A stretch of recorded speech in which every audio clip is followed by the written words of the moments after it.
Hello my dear students, welcome you all to my YouTube channel Mukta's Education।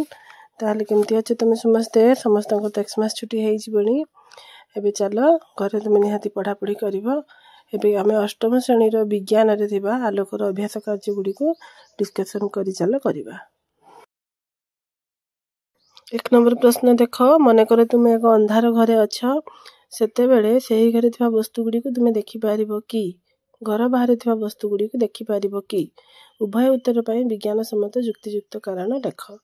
यार उत्तर होउची जदि कोनोसी व्यक्ति कोठरी भितरे थाए जेउठारे आलोक न थाए तबे कोठरी भितरे थिबा वस्तु को कल्पना करिबा असंभव, किंतु कोठरी रु बाहरु थिबा वस्तु को सहजरे देखा जाए। जेतेबेले वस्तुर प्रतिफलित हेबा परे आखि उपरे आलोक पड़े या दृश्यमान हुए।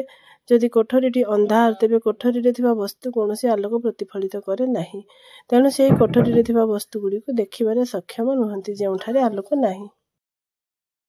वर्तमान 2 नंबर प्रश्न देख, सम और असम प्रतिफलन मध्य दुईटी पार्थक्य देखिबा। सम प्रतिफलन आलोक मसृण समतल पृष्ठ रे आपतित हेबा बेले सम प्रतिफलन हुए, किंतु आलोक असमतल पृष्ठ रे आपतित हेबा फल रे असम प्रतिफलन हुए। एवं समतल प्रतिफलन रे आपतित रश्मि समांतर हेले प्रतिफलित रश्मि मध्ये समांतर हेबो, किंतु असम प्रतिफलन रे आपतित रश्मि समांतर हेले मध्ये प्रतिफलित रश्मि समांतर हेबो नाही। वर्तमान 3 नंबर प्रश्न देख, आलोक रश्मि निम्न रे दिया जाइथवा वस्तु गुडी करे आपतित हेले सम बा असम प्रतिफलित हेबो कि नाही लिखिबा। प्रत्येक क्षेत्र रे निजर विज्ञान सम्मत युक्ति उपस्थापन कर, जेपरि मसृण काठ टेबुल रो पृष्ठ, कार्डबोर्ड रो पृष्ठ, चॉक पाउडर, मार्बल चटर रे पानी थिले, खंडे कागज ओ दर्पण। देख, मसृण काठ टेबुल रो पृष्ठ रे आलोक सम प्रतिफलन हेबो कारण पृष्ठटी समतल पृष्ठ। कार्डबोर्ड पृष्ठटी मध्ये समतल तेणु सम प्रतिफलन हेबो, किंतु चॉक पाउडर गुडी को समतल पृष्ठ रे नथांती तेणु असम प्रतिफलन हेबो। मार्बल चट्टान रे पानी थिले पानी पृष्ठ मार्बल पृष्ठ सह असमतल भाव रे रहिबो तेणु असम प्रतिफलन हेबो। खंडे कागज रे आलोक सम प्रतिफलन हेबो कारण कागज समतल रे थाए, एवं दर्पण पृष्ठटी समतल हेतु सम प्रतिफलन हेबो। वर्तमान 4 नंबर प्रश्न देख, आलोक प्रतिफलन नियम गुडी को लेख। आपतन कोण और प्रतिफलन कोण परिमाण परस्पर समान। आपतित रश्मि आपतित बिंदु रे अंकित अभिलंब और प्रतिफलित रश्मि एक समतल रे अवस्थान करंती। तापर देख, गोटे तुम पई काम अछि, गोटे तुम पई काम उल्लेख कर जेउथिरे आपतित रश्मि प्रतिफलित रश्मि और आपतन बिंदु रे अभिलंब एक समतल अवस्थान करुथिबार देखि हबो। देख, गोटे टेबुल उपरे फर्दे कागज नै यार चारि कोण रे 4टी फिक्सिंग पिन चापि दियो।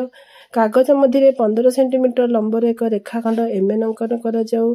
एक समतल दर्पण को स्टैंड द्वारा एही सरल रेखा उपरे एपरि भाबे रख जे दर्पण रो धार सरल रेखा को लागि करी रहिबो। दुईटी नेल पिन अल्प किछि व्यवधान रे दर्पण रो सम्मुख पार्श्व रे पोतिबा, जेपरि P1 और P2 दुईटी नेल पिन एक पार्श्व रे पोता गला। समतल दर्पण को स्टैंड द्वारा एपरि सरल रेखा रे एपरि भाबे रख जे दर्पण रो धार सरल रेखा को लागि करी रहिबो। दुईटी नेल पिन अल्प किछि व्यवधान रे दर्पण रो सम्मुख रे पार्श्व रे पोतिबा। देख, जेपरि P1 और P2 दुईटी नेल पिन एक पार्श्व रे पोता हला।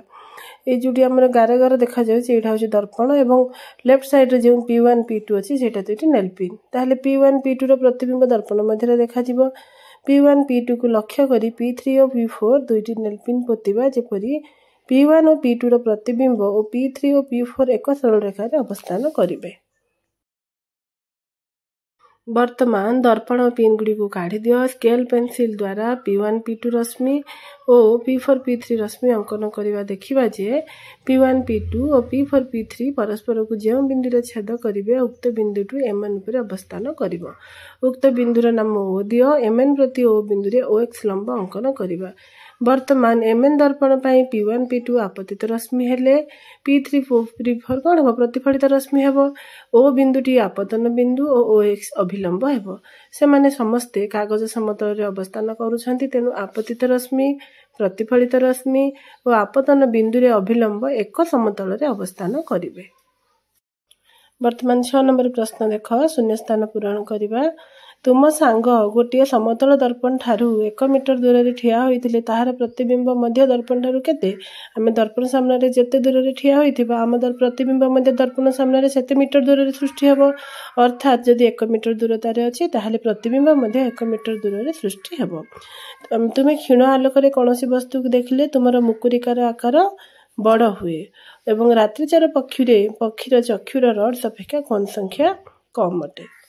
वर्तमान देखिबा प्रत्येक प्रश्न पई 4टी संभाव्य उत्तर अछि सेगुडी को बाछि हमें ठीक उत्तरटी बाछिबा ताले आपतन कोणर परिमाण प्रतिफलन कोणर परिमाण सह कोण सब बेले समान।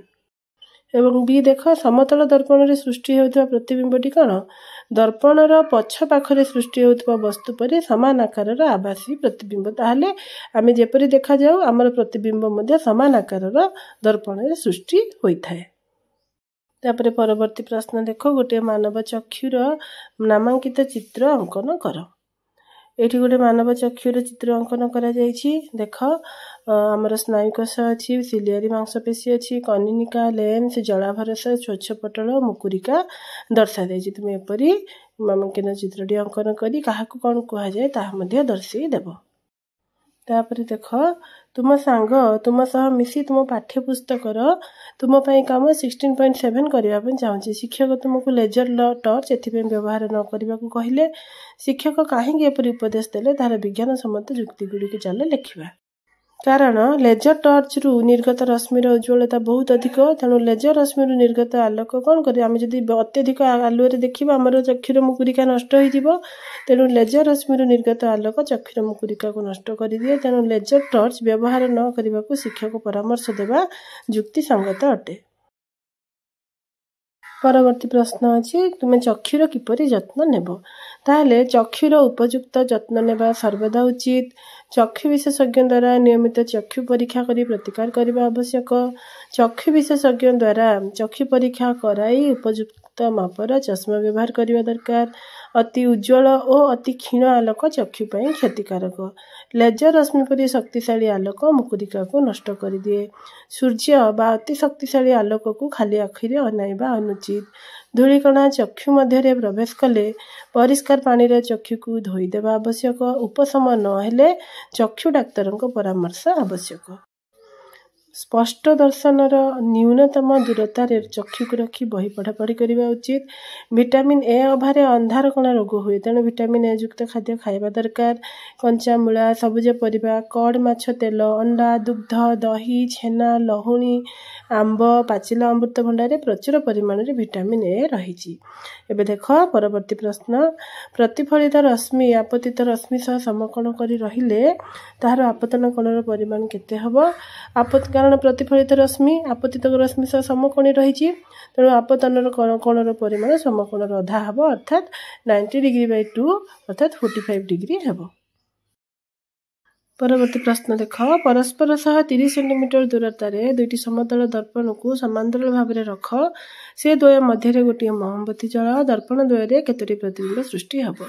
दुईटी समतल दर्पण को परस्पर सह 30 सेंटीमीटर दूरता रे समांतर भाव में रखी से द्वय मध्य एक मोमबत्ती जलाइले दर्पण मध्य असंख्य प्रतिबिंब सृष्टि हेबो। कारण उक्त दर्पण मध्य उत्पन्न कोण 0 डिग्री हेबो एवं दुईटी आनत दर्पणर प्रतिबिंब संख्यार सूत्र कोन अछि 360 degree bye 5 by theta minus 1 तेणु एठारे थीटा इज इक्वल टू एठारे 0 डिग्री हेथिबारु कारण कोण संख्या 0 तेणु theta is equal to 0 degree हेथिबारु 360 degree by 0 degree minus 1 equal to infinity minus 1 तेणु इन्फिनिटी अर्थात उत्पन्न प्रतिबिंब संख्या असंख्य हेबो। ताले पिला माने आज जो पढ़ा हला आज जो हम डिस्कशन कलु ए आलोकर प्रश्न उत्तर गुडी को तुमे निज खाता रे लेखि नबो। जदी आपतित रश्मि बा प्रतिफलित रश्मि कि अभिलंब कोनोसी जिनिस रे तुमर किछि डाउट रहला ताले मते तुमे कमेंट सेक्शन रे पछारिबो एवं मो वीडियो टी को देखिथिबारु मो संगे क्वेश्चन आंसर सह डिस्कशन करिथिबारु एवं सब विषय सुनिथिबारु तुम समस्त को बहुत बहुत धन्यवाद। एवं जदी तुमको वीडियो टी भल लागिबो ताले लाइक शेयर और कमेंट निहाती भाबे करिवो एवं चैनल टी को भल लागिले सब्सक्राइब करिवो। Thank you.